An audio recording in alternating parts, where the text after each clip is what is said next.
What is going on, everybody? Blazing here. Welcome back to another Raid Shadow Legends video, and we are going to be talking relics again. This time, though, we're talking the clan relics and live arena. We're going to start with the rare category. And as always, I got to bring in the master who knows way more about this than I do. We brought in Bick. Bick, what is going on, brother? How are you? Hey, Blazing, I'm fine. Thanks for having me. How are you? I'm good, man. I'm good. Thanks for coming along. I've learned so much about the relics and what champions to use them on, but I have no idea what we're gonna do with these live arena and these clan relics. I pulled one mythical one, and then everything else I kind of look at it and I'm like, I'd rather take the standard group or not. Am I right or wrong on that kind of situation? Well, for the most part, I'm gonna have to agree with you. I do think the the temporal stagnator is interesting, but at the same time, it's like, do I want that over the one of submission in the current meta? I don't know. I don't think I do at the moment. I think everybody's gonna vote for a Wanna submission when we try to vote for the 6 year anniversary relic that we're all gonna get. So I think that's what's gonna happen with that one. And they should. And they should. And I will, if you want, I can also tell you why. Because I know MXPJ had an interesting take on this the other Yeah. day. That if you vote on this one, then everyone is going to have it. So you're going to be fighting against it. But at the same time, we made a list the other day how many wands of submission would one possibly need. Because based on your account's RNG seed, you are also more likely to craft duplicate legendary relics of the same legendary relic. So there are people that are already running around with like uh, quad Wow. ones of submissions in their arena team, and basically you want to level the playing field. If you do not have a wand of submission, you want one because people that already have a bunch of them, they're not going to be able to use them. But to be able to catch up with the people that do have them, you want to have them yourself. That So makes that if makes you're not on an sense. account, yeah, if you're not on an account that has a wand of submission, you want it. And me and my clanmates the other day we made like a list of how many wand of submissions would be too many, and we ended up with a list of easily like 15, 16 champions that we all would want a wand of submission on. So more than likely you're going to be wanting one of submission. Another thing is, this is the first time they do this. So any additional people that join the game later on or skip this or didn't receive it will miss out. Just like how people missed out on Ronda, how people missed out on Wukong, how people missed out on like other stuff. Being in the first group of people that receive something will give you an advantage. Agreed. Agreed. All right, well, let's get in and let's take a look at the rare relics, both for the Live Arena and the Clan one. All right, so let's start off with the Flesh Render. Now, this one gives us defense, HP, and crit damage at the end, whereas increases the damage of each hit on their next attack by 3% of any surplus heal when healing.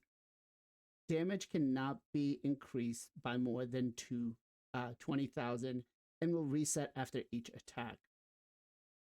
This basically, I'm reading it, tells me I want to put it on a champion that heals and is going to cause damage. I'm thinking like Ironclad, but he's kind of dead. Yeah. Yeah, I don't know what the point is of this artifact in the current state of the game.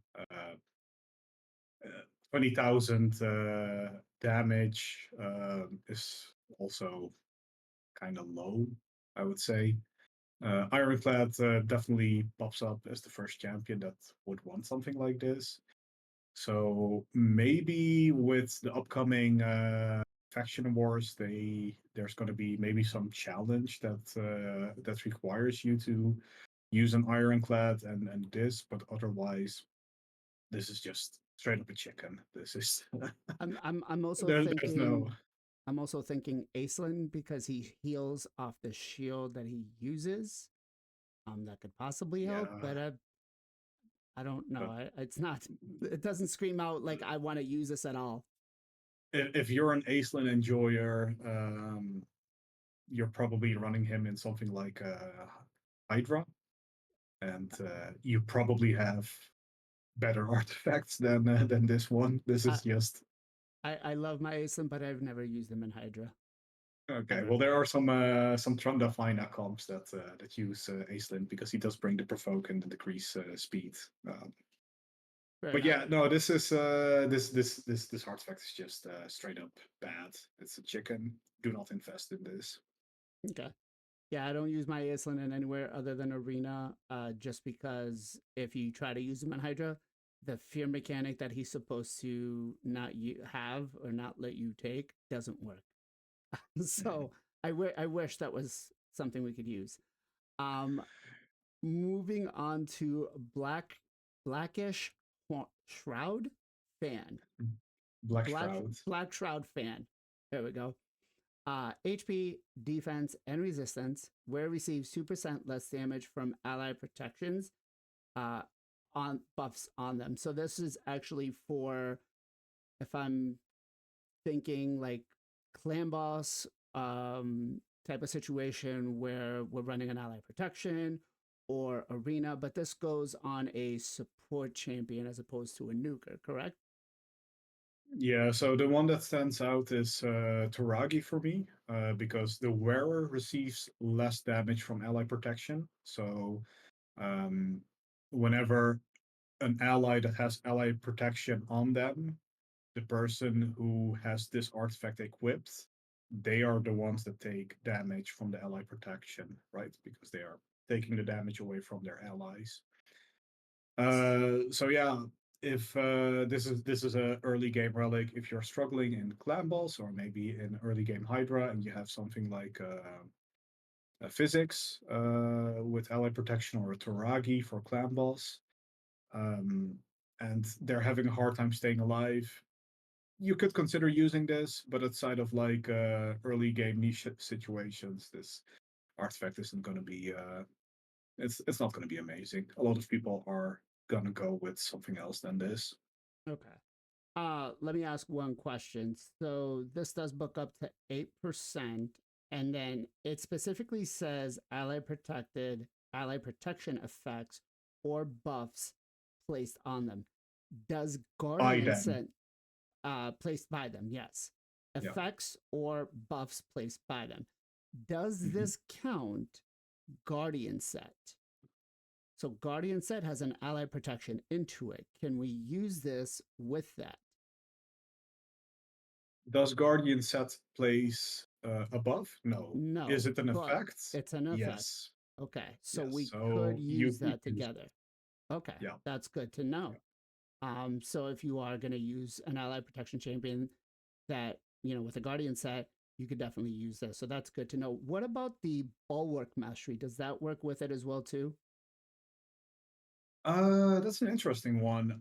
I would believe that it does, but I haven't actually tried it myself because um, well, if I'm running ally protection, I am basically running a high HP defense champion anyway. So the ones that I have the Bulwark Mastery on, they have the Gilded Dragonstone equipped, which basically just increases their defense.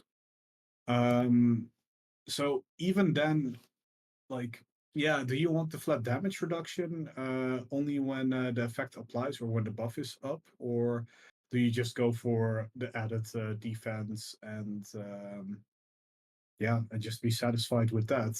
So yeah, like I said, it's a very early game relic. I wouldn't really overthink this one because more than likely you are going to get something better than this quite fast. Okay. Let's go on to the Royal Digit.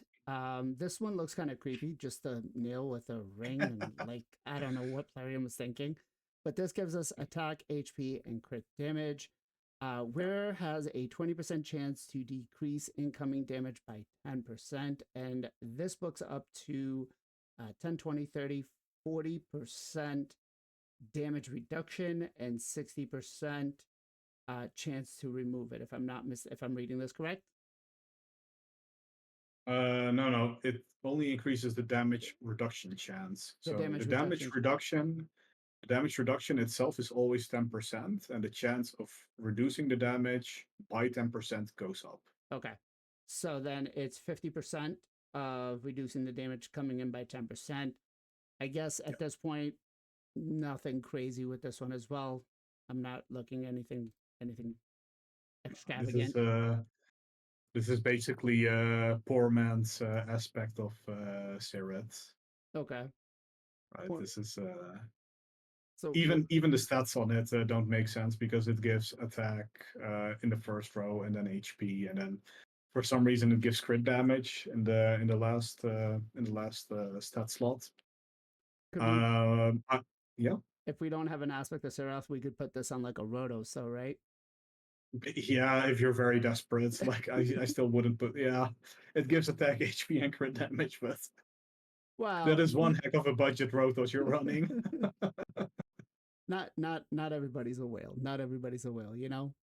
Yeah, Um, but you don't need to be a whale to be lucky with your artifacts. And this is if you craft this one, you're very unlucky. Like in yeah. the standard groups, there are better uh, relics in the same tier than this one. I got it, and I think I used it on one of my champions for like Centranos or something. I was like, you know what, might as well just try to get like a little bit of a damage reduction if I can or not. But Yeah, yeah, I get it. Eventually, it will be just food. yeah, Uh, exactly. all right, so let's move on to the last one out of the rare category. Currently is Drought of Eerie, and this one gives us HP, attack, and accuracy, where it deals 5% more damage using their default skill when all other skills are on cooldown. Again, I mean, this is just any damage dealer, but is it useful? Um, Because it's yeah. not Again, like it's not like I can it's lock a out. very It's not like I can lock out the rest of my skills and say I'm not going to use those because it's only on if it's on cooldown. yeah. It's I think it's a very budget relic that you're going to be replacing quite fast. Maybe like if you don't have the Scroll of the Unseen or the Ireti Coronet, or for some reason you don't have a Malefic Talon, but somehow you do have a Ninja on your account, then maybe put it on Ninja because his A1 goes up. You could also use it on the Lizard Saurus for campaign farming. Okay. Because yeah, like the commons, they have their default ability, and then one other skill, and then you just don't book up the other skill. You use it once it's on cooldown for I don't know how many turns, 5, 6, 7 turns or whatever, and then you get 5% damage increase. But it, it's it is not amazing. So I guess was this their way of trying to counter lockout champs to cause extra damage with the A1? God, I hope not. If this is if a 5% more damage on the A1 is their answer while having HP on the main stat increase, that is a terrible way of combating lockout, and they are totally out of touch in what's happening in Live Arena at the moment. So please tell me that's not the case. All right, so going back to, let's rank them. Let's say, if there's one that we're gonna set above the other one, where are we standing? Are we using I, flesh render as one, or are we just completely trashing all of these to chickens? I would say the Black Shroud fan has some interesting utility for early game, and the other ones are totally useless. Okay, so So Black Rush yeah, Outfan, keep one copy of that, maybe two, and then everything else is kind of the chicken. Don't even worry about it. Let it go. yeah, Got it. Got it. exactly. All right, Vic. Again, thank you so much for coming on, talking about the relics. Now, I really hope that Plarium takes a second look at all of these rare relics and buffs them because they definitely need it. But until they do that, I guess we'll just kind of sit back, wait and see. But what do you have for a shout out for me, bro? Oh man, for shout outs, I am going to shout out Airfern too. He's gone missing. Have you seen my streamer friend? He's not really gone missing. It's baseball season, and he's a scout or recruiter for baseball. So he's basically been gone for weeks now, and yeah, we miss him. Me and the community have been like asking, "Hey, when are you back?" And he's just very busy. So hope to have him back soon. That's Airfern too. He streams on Twitch. Um, Self-proclaimed best live arena free-to-play player in the game. So check him out. I wouldn't go too far with saying that he's, the missing part is not justified because he is calling for a nerf on GNOT, man. I don't know. I don't know. I could see a couple of the community members getting together, banding together, and saying, "All right, Are you saying you had something to do with his disappearance, Blazing? I may or may not have. I don't know. I plead the No? fifth." Fair enough. But that said, guys, let us know what you think in the comments down below about these relics. Are you using them? Are you not using them? Are they strictly chickens for you?